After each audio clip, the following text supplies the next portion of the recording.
you wouldn't have suffered enough. I've been suffering all my life. I'm sorry.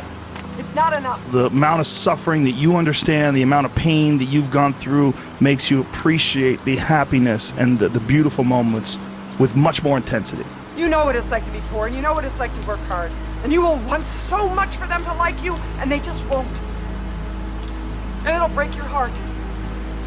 And that'll make your heart bigger and open your eyes, and finally you will realize that there's more to life than proving you're the smartest person in the world. This whole thing about suffering, yeah, it sucks. Really bad. Really, really bad.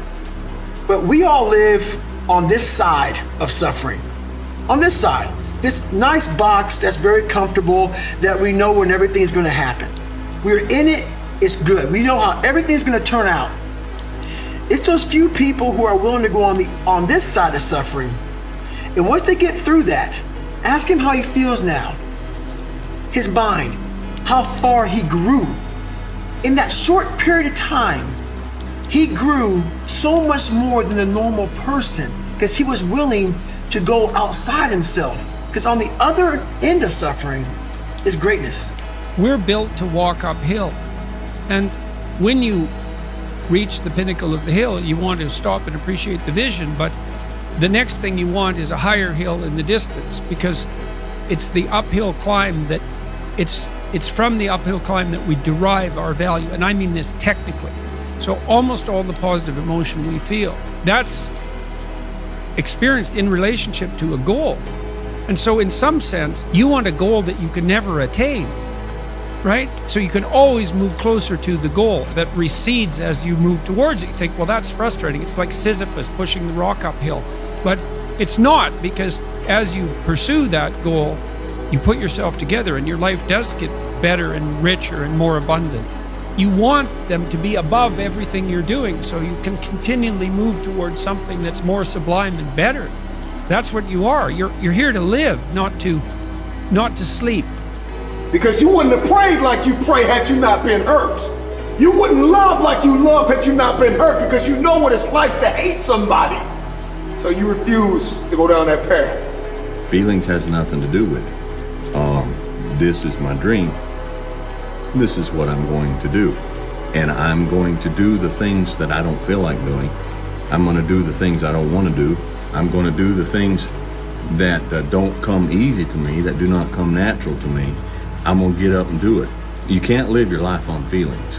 You cannot let your feelings dictate what you are or are not going to do today. You don't get that fire inside, but make it happen out there until you go to the fire in here. Leaving it all here, expecting it all out there.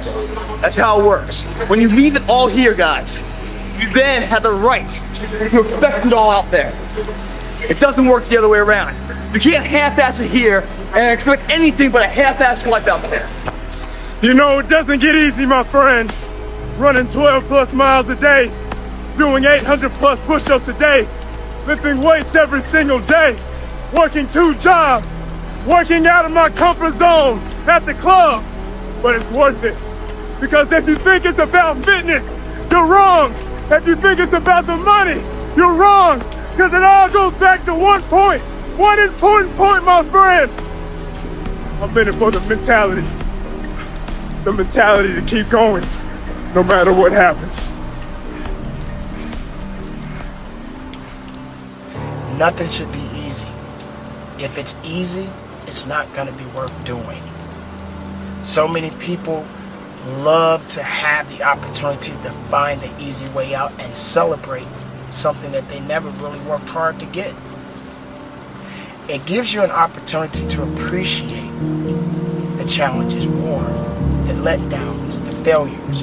It gives you more ammunition so when you do eventually get to where you want to be, just in case that moment comes and you get knocked back down, you understand what it feels like, and you know you're not going to stay down for very long because you know what that ground feels like.